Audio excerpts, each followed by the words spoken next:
there is no shortcut to knowledge. Either you got it or you don't have it. There's no shortcut. It's like in the theater. There's no shortcut in the theater. No. Either you know how to do it or you don't. We more or less started this conversation during the setup of this equipment, and what you show, Mr. King, in the work that you have done for now 48 years in founding and managing director of New Federal Theater is the power of live theater and the importance of black theater. For 48 years you have been in charge of New Federal Theater. So I wanted to just ask, going from each aspect of specifically a theater experience, which is very different from the film watching experience, which is very different from the television watching experience.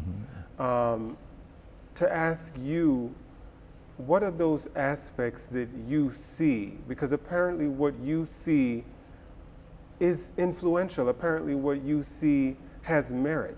Because of your vision, the whole nation of the United States and the world is able to see and experience the talent of artists like Denzel Washington. So my first question to you is basically, could you talk about what was compelling about the performance, live theater performance of not only male artists like Denzel Washington, but also female artists and female works like Ntozake Shange? Well, what I saw in growing up and coming out of high school and entering Wayne State University, what I saw was a lack of. It did not exist. Okay.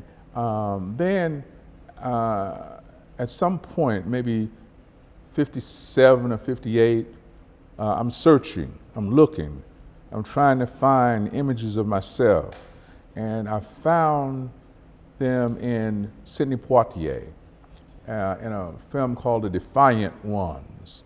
And while I'm tracing the trajectory of Sidney Poitier, it was theater, the American Negro Theater. He graduated from there, but when he arrived in New York at 17, he couldn't speak English. He was West Indian. He came from Cat Island, Jamaica, and he came to New York because any place was better to fulfill his dream, even though it wasn't set. The dream wasn't set, it was searching. And he walked into the American Negro Theater, and he met these people, and these people taught him how to speak, and he listened, and eventually he could speak English well. Okay. Then as I was studying him, it taught me a great deal about the American Negro Theater and the three people who ran it, Fred O'Neill, Abe Hill, and Osceola Archer. So I said, wow, let me just see about them. And in the library, I studied them, and then the next person was Sammy Davis and Porgy and Bess. I don't think you will ever see a performance like that anywhere. It's one of the great performances on film, and how he was denied access, and he was a song and dance man. Sidney Poitier became the image I wanted to follow. So at 17, he couldn't read and speak English. At 24, he was nominated for Academy Award. That's what I wanted to do. And he was a black man, black, and handsome. And I couldn't say, wait a minute, my blackness can't stop me. It didn't stop him, My color didn't stop. Okay, so I jumped on that. Then the local library introduced me to books, and these books were about what and who ran the American theater. And very few were African Americans. The Negro in American theater was probably the most recognized by Edith Isaac. And then there was the, I think it was called Arena. Hallie Flanagan wrote a book called Arena about the founding of the Federal Theater Project. That was before I came to New York now. Okay, so I set out to replicate that in Detroit. And we built this theater called Concept East, about 11 of us, African Americans, whites, and out of the university there, Wayne University, because we couldn't get no roles there. And so one of those plays was highly, highly visible by Reverend Malcolm Boyd, Episcopal priest. And we put on the play. It was packed in Detroit. And I said, wow, this is amazing. I made this happen. So my producer's hat came on. So I'm acting, producing, and directing, and we toured this all over the country, and coffee houses, and churches, and parish halls. And we gave the money to the Civil Rights Movement. And we toured the South. We became very, very popular because Reverend Malcolm Boyd was popular. Okay? And we ended up in New York at St. Mark's Church in the Bowery. And we built that theater because, you know, I had built a theater in Detroit. We had built it. We knew how to take cans and all that and make our lights. And we knew how to tie cable. We knew all of that because we learned it in Detroit and not at a university. Because the university was basically racist. It was before the new integration of theater programs. We were just in something called radio and television, studying, you know, wanting to be. And my training at in theater and acting at Willow Way School of Theater had introduced me to all these how-to places. You can do this, how to do that. Okay, so that's sort of like what got me into New York in the mid-'60s. So. Excellent. Mm-hmm. And from there, St. Mark's Playhouse, you set up the set that several productions birthed from that same place. One of them, which I'm sure was instructive to you about how to run a theater company, was where the Negro Ensemble Company was, St. Mark's Playhouse. No, that was down the street from where St. Mark's Playhouse was. St. Mark's Church in the Bowery. Church in the Bowery. It was a theater called Theater Genesis, and we played there for, about 3.5 months. And when the Boy and Study in Color, both by Reverend Malcolm Boyd, closed, we were ready to come in and do another play. Yes. But the minister there said, no, we're going to bring in other writers. And one of the writers they brought in was the late Sam Shepard. Okay. And he became the darling of the off-Broadway theater scene. Other was Murray Mendick. These writers were a part of the growing artistic community in the village. And what did you learn from them watching? I assume you watched their work. We were a little bit more advanced than them. Okay. But we were more into blackness. They were more into telling their story. Yes. They weren't interested in telling our story, you know, and that was the mid-'60s.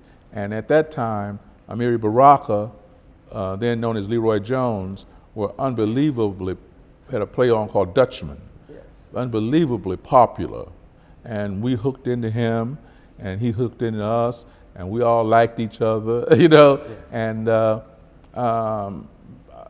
think it was about a year later, something called the Black Arts Movement, about the evolution of, I know you heard a great deal about the Black Arts Movement. Yes. And the Black Arts Movement was about self-sufficiency, self-empowerment, tying into Black Power, tying into different aspects of the civil rights movement.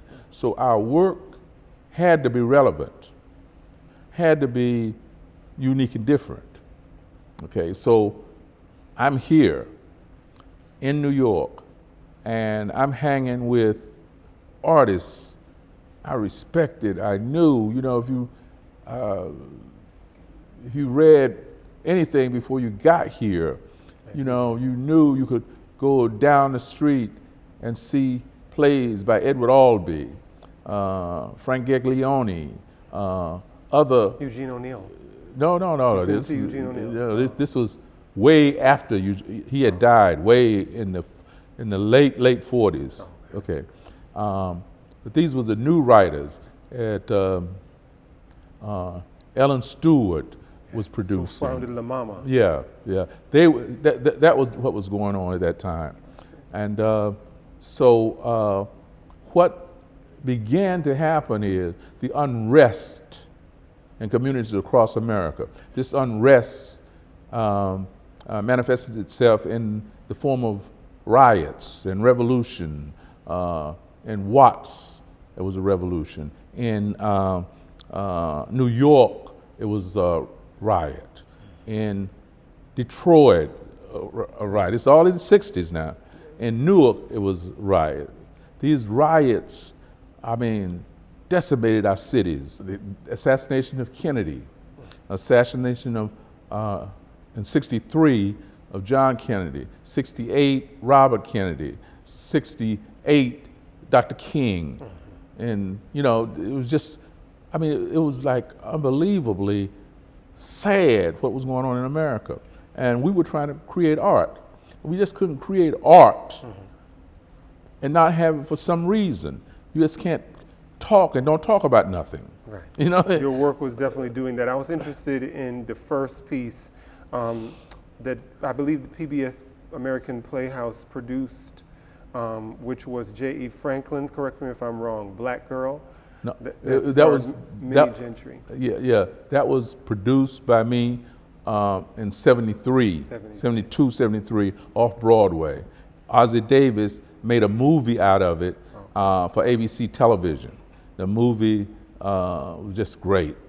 And I was in with that crowd, you know.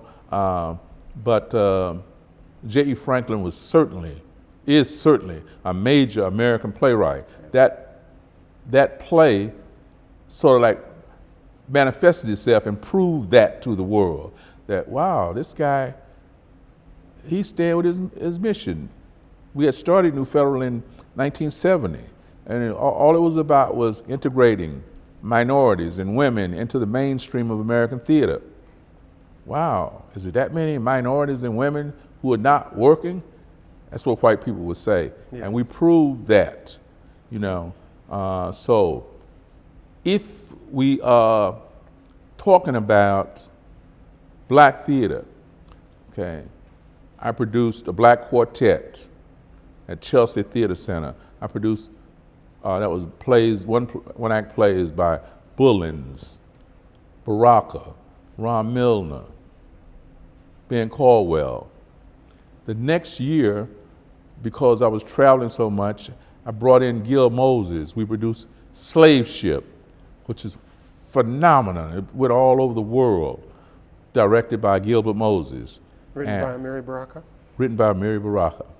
So what was happening beyond any kind of dreams, ideals I could imagine, the world was sort of like opening up in the midst of this chaos for these theaters and dance companies, Negro Ensemble, New Lafayette, National Black Theater, then New Federal Theater.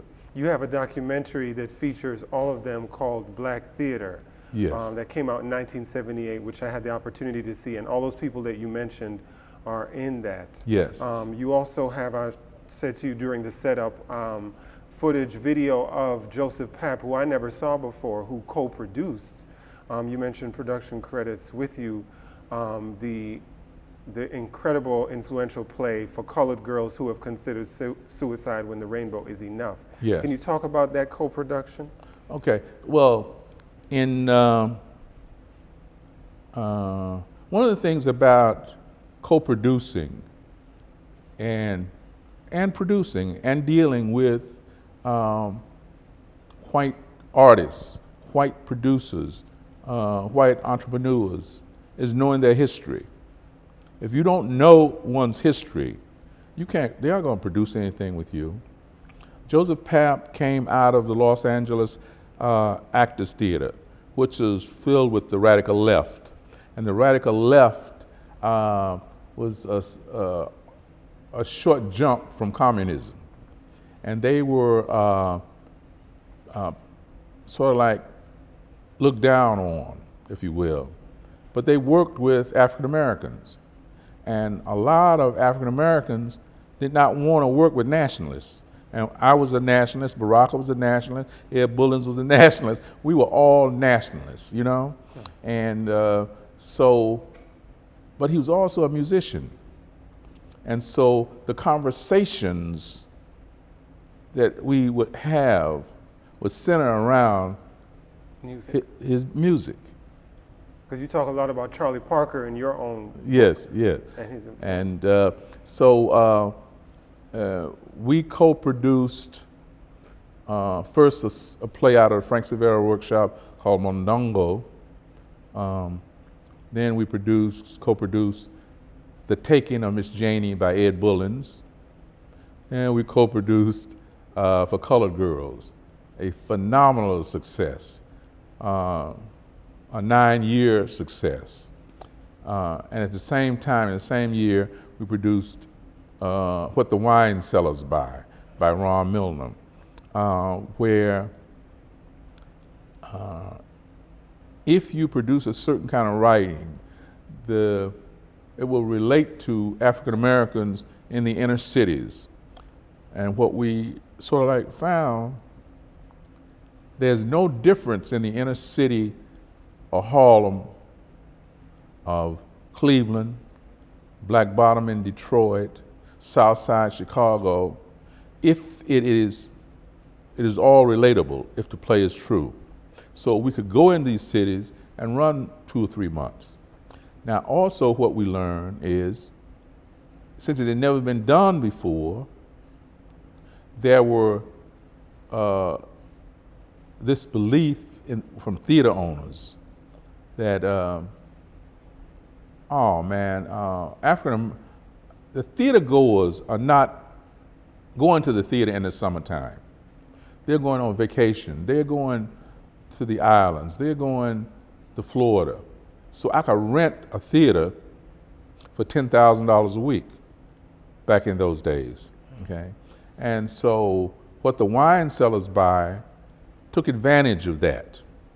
And we rented these theaters, and we would go in and we would do $200,000 or $300,000 a week in box office, okay? But what you also learn is you can't go back next year and rent, because they say, wait a minute, you made a lot of money, so we want 25% of the gross and $25,000 a week.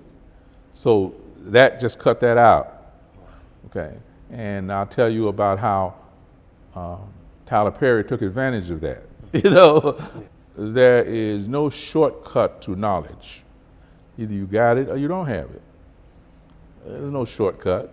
It's like in the theater. There's no shortcut in the theater. No. Either you know how to do it or you don't. That's right. And if you know how to do it, you almost hear it. You know, you hear it. It don't sound right. Like I was telling you, to rent the theater, okay, I can get it for $10,000 a week. I know my cost is going to be, we're paying the actors and everything, maybe $150,000 a week. I'm grossing $200,000 a week. Money can go back in the theater. When it's not that, it's something wrong. And, okay, so do you admire Tyler Perry, or you watch what's going down? So eventually you say, oh, he's going to do Medea. He's going to pay himself $75,000 a week. There's nothing else to pay the other actors in the play, the stage manager, the travel, the hotel. So they must be suffering. So I better pass on that. You know what I mean? Okay, now he can become unbelievably wealthy.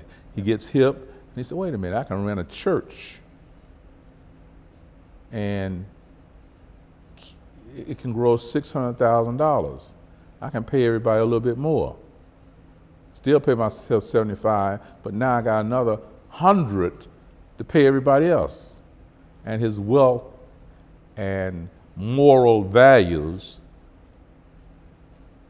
really shows him how to capitalize on it, you know, and at the same time, rent a church and pay them rather than a theater owner.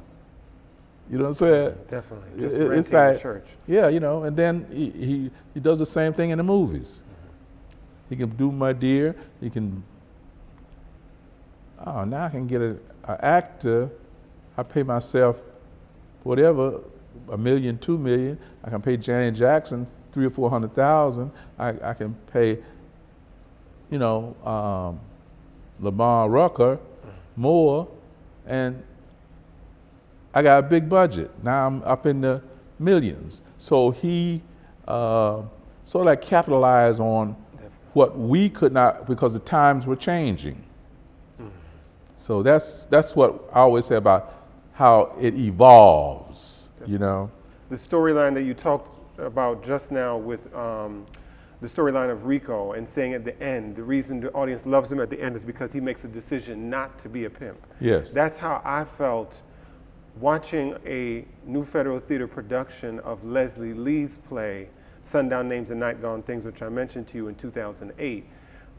There's a character in that play, and you called the actor's name before, Stephen Williams. Yes. Plays a character by the name of Cairo. Yeah. And similar to Rico, Cairo is witnessing in the story of that play that you produced, Cairo is witnessing these men, his co-workers, basically exploit the woman that they're selling insurance to. He's an insurance salesman. But he discovers that, you know, you can get the opportunity to sleep with them and give them the promise of lower insurance rates if these women will sleep with you. Mm-hmm. So could you just talk about, you know, just that storyline, and how I find it interesting that you say that storyline to me of what the wine cellars buy, and it was that story that made me love Leslie Lee, that made me love the way you, Mr. King, produced theater with that 2008 production of Sundown Names and Night Gone Things that made me start to take classes with the playwright Leslie Lee. So could you talk about those storylines that, as we both know, are fundamentally different from the work we see of Perry, but which speaks to that theater impulse, that theater, that experience you can only get in the theater where you root for the underdog? Well, what happens is you root for that in the plays by Shelley Garrett, Mike Matthews. These plays have, they're God-given, they're God-sent plays. At the end, we're religious, and someone comes in and sort of like Dux Machina. Deus Machina? Yeah. Yes. And Deus ex machina. Yeah, and they are from the church, and the church saves them. They might be an angel, they might be getting the light, they might be getting it from Medea, they might be getting it from the setup of the play. But what we know is they are aimed at African Americans, because that's what we are. We are spiritual people, okay? And whether it is Leslie Lee, Ron Milner, any of these plays, we look for this goodness at the end. We cannot let we cannot let the hustler, the pimp, win at the end. Either the cops will get him, and we applaud, we shout, and for colored girls, after all of the hell these women go through, they come to a realization. In that realization, they say, I found God in myself, and she was wonderful, okay? And so they come together, they hug, and the applaud, and the audience really, it's just amazing to see women in the theater, women on stage hugging and crying, because it is something the play says, this is just not a play. These incidents tells me I found God in myself. I found God in myself, and she was wonderful. So it's two discoveries, okay? So now, in that, most great African American plays will find different ways of telling that story, okay? I grew up in a household of women. You will always see some sort of discovery of these women in my plays, okay? I grew up in a household without a father. In my plays, you will always see that search for a father, okay? And what you find is it's always kind of prevalent, always kind of present. And then you say, wait a minute, that's me. You know, The search. What you were telling me search. earlier. You know, and I call it a search for brothers kindred. You know, and brothers kindred are those who are searching. You know, That was a key point, and I think it was a kind of feeling that I got watching your plays, because I connected with Yolande. This desire to make a marriage work. I connected with Stephen Williams' character, Cairo, because I wanted his relationship with his girlfriend to succeed, and I wanted him not to feel bad in the workplace, even though Leslie's script tells us one of those things has to go, and it's his relationship, his personal relationship goes. And so I connect with him. He's more sympathetic, and that is the importance of the work you produce, Mr. King. The sympathy, something that Leslie Lee taught me, the writer for the stage has the most freedom, whereas the writer for film has minimal freedom, and he taught me in his class the writer for television has the least freedom. And what your work for the past 48 years has taught me, a thinker in this society, is to always cherish and honor the work of the stage writer. Okay. And it really played a big role in me developing my own artistic voice as a playwright. Why would I choose to do a play about A. Philip Randolph and his wife? Because I heard Leslie Lee tell me what inspired him to do Sundown Names and Night Gone Things was studying. I'm sorry. We don't have a lot of time. You gotta just hit him. He's dropping jewels. Like it's really like, how do we advance the art? How do we? If Tyler Perry isn't doing it for people, if that's not the best that we can get at, you know, why do so many people love him, and what can we do to challenge the status quo? see, okay. If you use Tyler Perry as an example, you got to go negative, and this is not about negative. You can't go positive with Tyler Perry. You can't go positive with someone who took a job from Ruby Dee, who took a job from Cicely Tyson, who takes jobs from older black women. You can't go positive on that. You know what I mean? So I don't know. It's something else that uh, film needs and television needs that theater doesn't need. Okay, so Mike, it's something positive about you gathering your equipment and learning it and shooting. Okay, you can't say that about Spike Lee, because all he's going, you got to go negative, because he'll do she's got to have it, and half the people end up never getting paid. So you can't, unless you know all of that, you know, yes, white people do it, but we aren't talking about white people. The people, it's like, I'm not going to do no play if I don't have the money to pay them.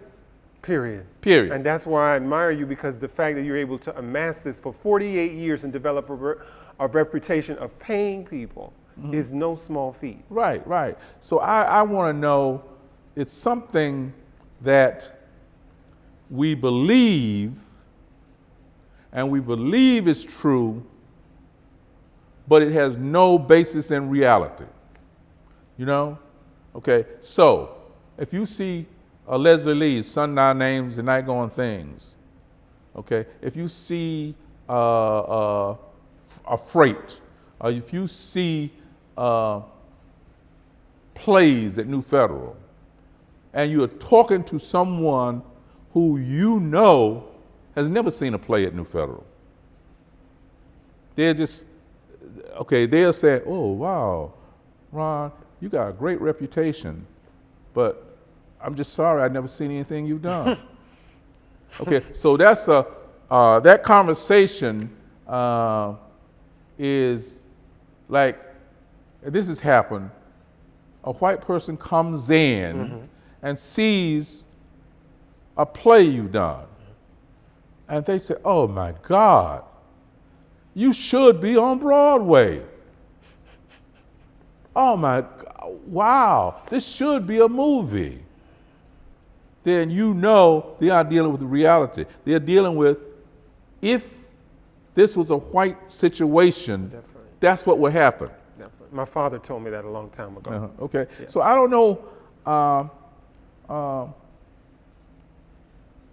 how to say it, but there's that reality that is really a non-reality. You know what I mean? Right. Okay. And it's the job of the artist to, what you've done is motivate me to constantly make the connection. What I was telling you about Tyson Chandler's wife, Kimberly Chandler, investing in Cicely Tyson's The Trip to Bountiful. Carmelo Anthony's wife, investing in Danai Gurira's Eclipsed. You know, you have shown me it is possible for what you wrote in your book, Black artists to constantly, the verb you used was constantly, talk to Black professionals about work, about supporting art. And that's really the obligation, similar, and I relate it back to, you know, Black abolitionists before the Civil War. The spread, word of mouth was how people knew it was a bad thing and slavery needed to end. When you stay out of this community, if there's no Underground Railroad station in Detroit, you know not to go to Detroit. You know, if it's one in Cleveland, you go to Cleveland. So I'm so I don't know. You know, I don't know. I'm very careful about a truth and a reality and selling a project. I'm gonna give you an example. I got a friend who writes for Hollywood. Dear friend, if I mention him, you know him, but I'm not going to mention him. Okay. He goes into a production meeting with Hollywood execs, and he's going to pitch this idea. And he says, oh man, God damn it, I'm tired of seeing these movies that Black writers are writing where all the slaves are unhappy and damn it, there's some happy slaves. That film is going to be financed. But there's no truth in his conversation. No truth. Okay? Okay, is he going to make a comedy? Is he going to make a sad film? What is he going to do? He's going to get a decent advance for the first draft. He's going to get a decent amount of money for the second draft. And his wife or somebody's going to say, come on, man, that's stupid. They ain't going to never get the third part, but he's made $100,000 on development. You know what I mean? so Different worldviews. Yeah? Different worldviews. Different worldviews. Yeah, and it's up to the artists to always push their own worldviews, independent filmmakers, independent theater producers like yourself supporting the theater. So to Mike's point, I mean, I would like to push theater. You know, that's really who I am. That's who I write for. Uh-huh. I watch television. Mm-hmm. I watch films on Hollywood, from Hollywood. But my MO is the theater, watching your work, having scenes that follow me from your plays when I go to bed at night to when I have breakfast in the morning. That make me want to read and make me want to teach. I told you that after seeing Knock Me a Kiss, I taught that in my English class. Let me tell you something else, man. I don't know if you knew the late St. Clair Bourne. Yes, he did that film on Paul Robeson. Yes, he did a lot of documentaries. Yeah. A lot of docs. And he was my partner on The Long Night. He co-produced it with me. We would go in for development deals. And the young executive, usually white guy, start talking. And he starts talking about the plight of African Americans. And I see St. Clair, and I know we ain't gonna get that deal. Because St. Clair is not budging. Yeah, he's not budging.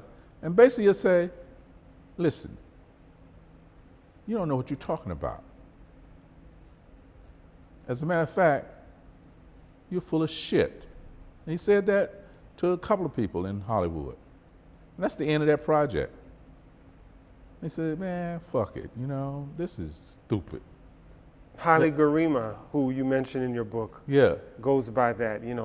He said in a very astounding way, a filmmaker has to promote not by commercial advertisements, but by word of mouth. Yes. And that's really also, I think, what made Knock Me a Kiss sell out for as long as it did. Black people talking to each other. You have to see this play. You have to see this play. It worked Andre for the Wiz. DeShields' performance as W.B. Du Bois, amazing. I don't know if you saw The Most Dangerous Man in America. No, I didn't get to see Yeah, that that's one. another Du Bois piece. I've done 2 or 3 Du Bois pieces because that was my hero, and 3 or 4 Robeson pieces because that was my hero.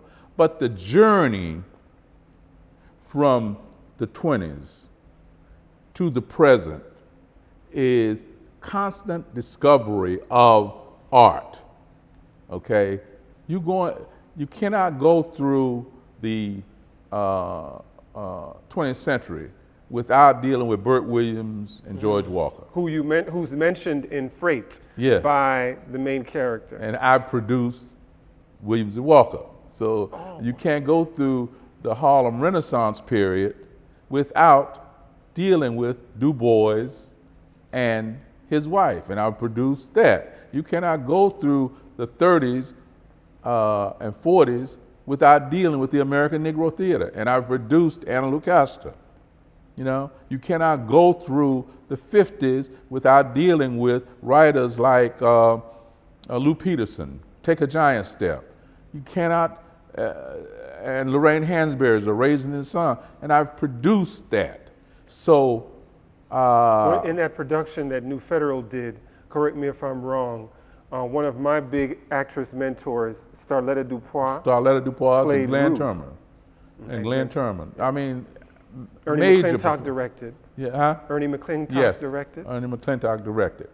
So, what I like about Real Black is it is a company that finds a way to get the information they get out there. Now, if it's through you, if it's through me, if it's through Mike, it doesn't matter. It's out there. So a young person can go and get it. I mean, it's been so many hits that saw that. I mean, that we did an interview earlier. There's so many hits, man. It's like they can't say I don't know. That's right. Talk about your direct connection to Langston Hughes and the Harlem Renaissance. My direct connection to Langston Hughes, he came into Detroit because those were the last years in the early 60s to give a poetry reading at the Poets House. And Ron Milner and I was assigned the task of driving him around the city. He was going to get the key to the city. And we got to know him. And he said, "Oh, you're an actor and you don't smoke or drink? Boy, that's good. When you come to New York, look me up." And that's all I needed. That was all I needed. So I adapted. I would write him and say, "Can I adapt the Weary Blues?" So I did an adaptation. What year was that? It had to be 62 or 3 that I started adapting it. I finished it when I got to New York. We presented it at Lincoln Center Museum and Library of the Performing Arts. He came to see it and gave me permission to adapt his simple stories into Just to Be Simple. Just to Be Simple into a theater piece. But more than that, it was visiting his home on 127th Street, sitting, talking to him late into the night, listening to his opinion on different poets, Georgia Douglas Johnson, writers like Jimmy Baldwin, and we would go and see in 1965 Jimmy Baldwin's Blues for Mr. Charlie. We would go to different plays, and his publishing me in best short stories by Negro writers. It's sold forever. And the adaptation and production of his play, Weary Blues. And I was very involved in his funeral. Randy Weston, Lena Horne, myself, and Ron Milner. And just being close to him when he wanted to go and see a play, when he would compare Vinette Carroll's work, because she had directed his Prodigal Son with Dr. Gloria Van Scott, who's now on my board of directors. It was like he was one of the most admired writers and one of the friendliest people. And I wrote about it in one of my stories. I forgot the name of it. Langston's leaving never meant he was gone. Okay. And so it's a long, long relationship of writers who he knew, who he thought I should know. Okay. I was working in theater. He introduced me to Stella Holt. He introduced me to other writers and producers who were producing his work. Undoubtedly, that had an impact on you on how to produce. Well, being younger, you can't tell a young person anything because I thought I knew everything. So that's hard, you know. Okay. I had read everything, I knew everything, and what I didn't know, I knew where to find it. Okay. If I did not know Zora Neale Hurston, I would go to Langston because he had a first-hand knowledge of Zora Neale Hurston. You know, if I didn't know Wallace Thurman, I would go to Langston because he had a first-hand knowledge of Wallace Thurman. You understand? Yes. Okay. So it was a kind of search for the unknown, you could always find it. This was before Google. This was before you could only get it through word of mouth. Okay, if you did not know Richard Wright, he'll send you to Jimmy Baldwin, and Jimmy Baldwin will tell you about Langston Hughes and Richard Wright. And those days, as I told you, immediately after Langston died, they opened up Europe and France to me. Both of them had said, you got to go to France, you got to go to London, you got to go to these places. And they were told I didn't have to search. I could go there, and there would be the poet. He had told me about Harch Leroy Bibb. You go to this hotel, and you mention Langston Hughes or Jimmy Baldwin, and you don't have to search for a hotel room. You go to the Lutetia Hotel, and that was before it became a landmark. You know what I mean? It was like, those are the kind of things that people didn't have access to. Young black people didn't have access to those places. All the money, it was like. And I'm thinking also about the Artist Network. You mentioned seeing plays from Hughes's recommendation by Baldwin. One of those plays was Blues for Mr. Charlie, and if my memory serves me correctly, Francis Foster, who directed, I think, one of a new Federal Theater production, was either acting or directing Blues for Mr. Charlie. I think she directed Blues for Mr. Charlie at some time. She might have, but she directed Pearl Clegg's play, Hospice. New NFT production. NFT production. That disconnect that you feel that happens somewhere along the way, and along the way, the American cultural scene changed. Okay, now, what did it change to? It's changed to an unbelievable embracing of racism. It changed to Broadway is, if you do a show on Broadway, you're going to spend anywhere from $2.5 million to $5 million. Okay, if you do a musical, it's going to be $7.5 million to $15 million. They are not going to trust that kind of money with the black American. And black Americans do not invest in that amount. That was your point in your book. Yes. That's why the professionals have to, and they don't know about it because they're living their professional life, but the artists have to constantly reach out. I heard Viola Davis talking about The Help, Catherine Stockett, but my question was she pushing it to black? I know that Jada Pinkett, a black professional, got Sharla Lynch's play on Angela Davis. That connection happened, but your work shows us there are infinite number of connections that need to be made between black artists and continuing petitioning to black professionals who have the money to put together a musical or a play about the life of Amy Ashwood Garvey, for example. Well, it's more than that. I got to tell you, it's like, if I have the money to do a play on Broadway, and I do not have a star, they're not going to give me no theater, no matter what, because they can't make the 25% of the gross.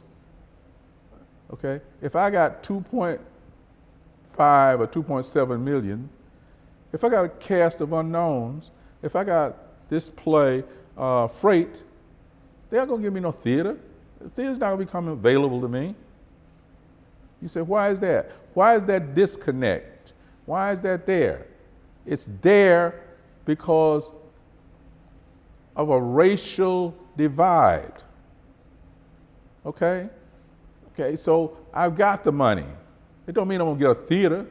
If money did not come to do what black American artists wanted during the Black Arts Movement, they thought the country would burn down. And they were burning down. The cities were going up in flames. National Guards was everywhere. And integration was, hey, you gotta kill me. If I can't get what I want. And yes, we came in and we filled that void. We had poets. We had Nikki Giovanni, Angela Davis, Haki, all these poets spouting, you know, and this was poetry without music. This was not Jay-Z. This was not Public Enemy. But this was not poetry you danced to. This was poetry you listened to. This was plays. If you don't give me a theater, we'll do it on a street corner.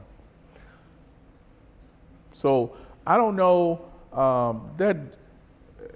okay, in Hollywood and in New York, a young person comes out of Yale, a young person comes out of NYU, a young person comes out of Carnegie Mellon, a young person comes out of Harvard.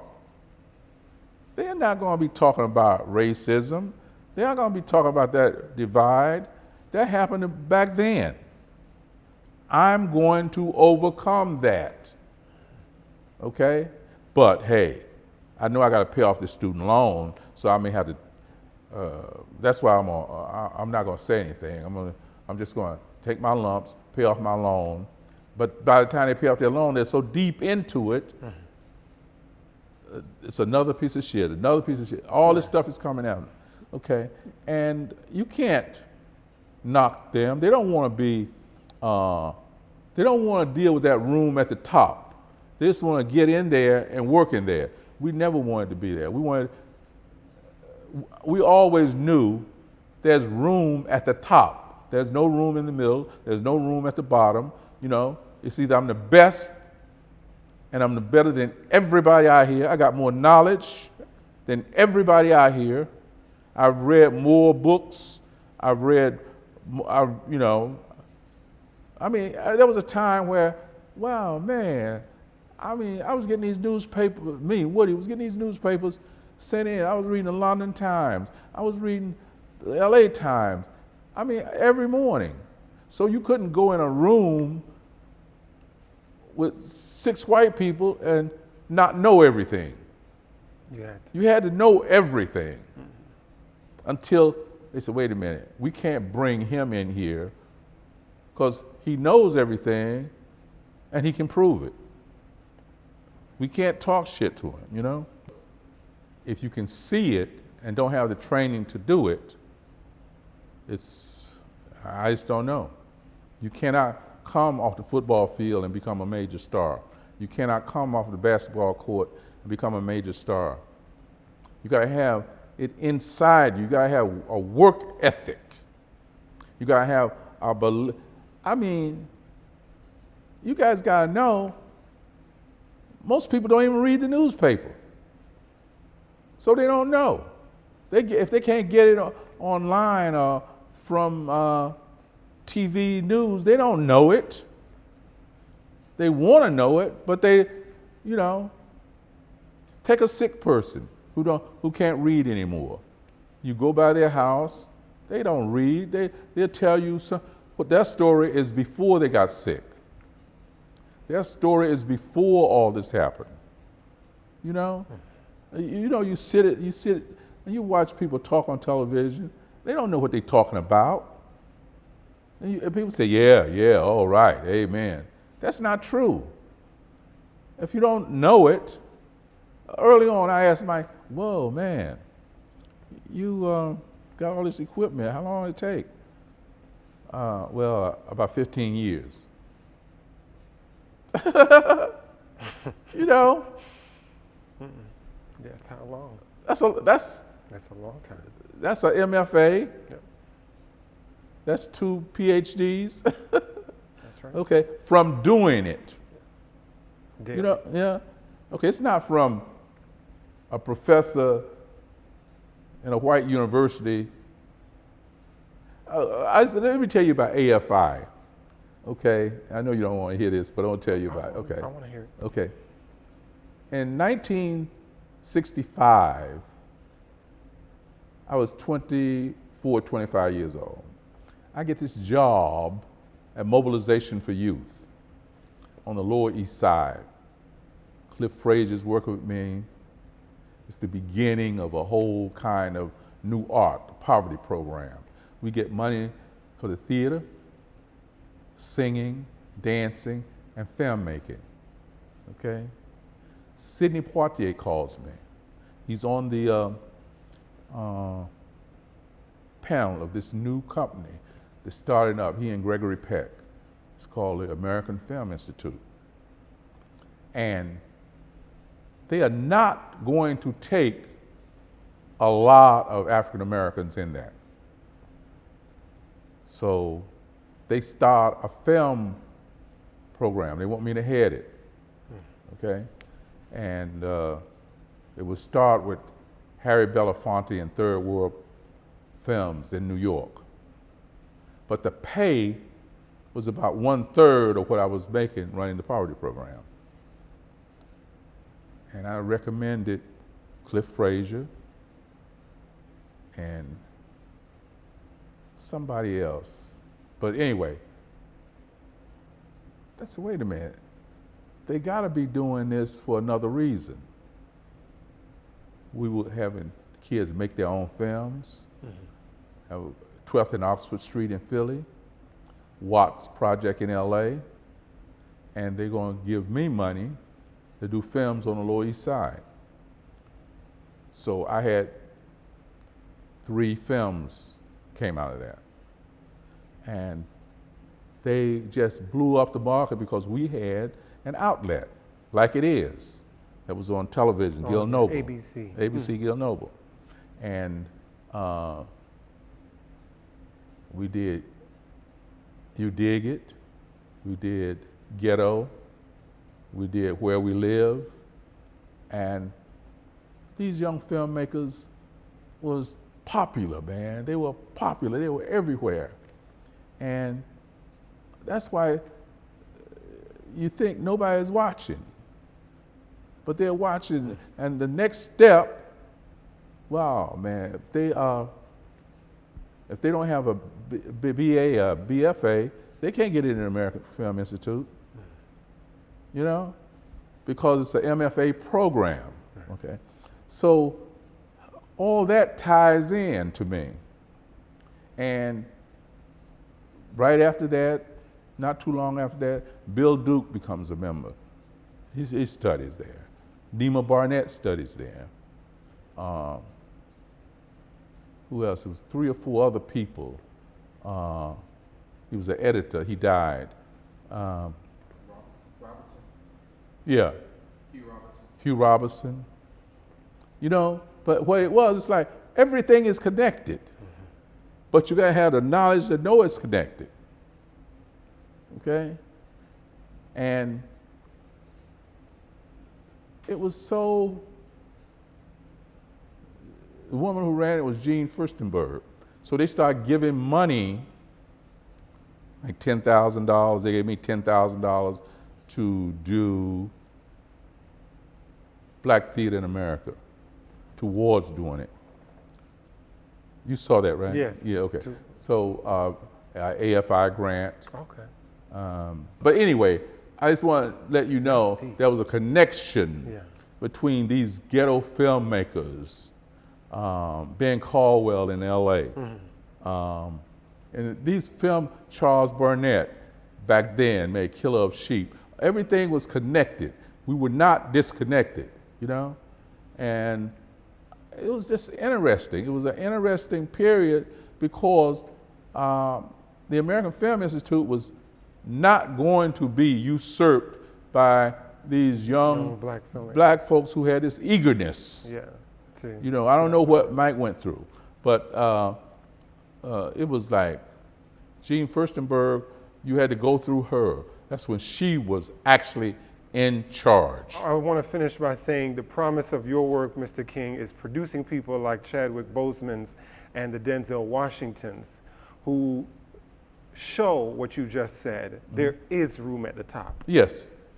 And we thank you for that service, for always showing that. Thank you.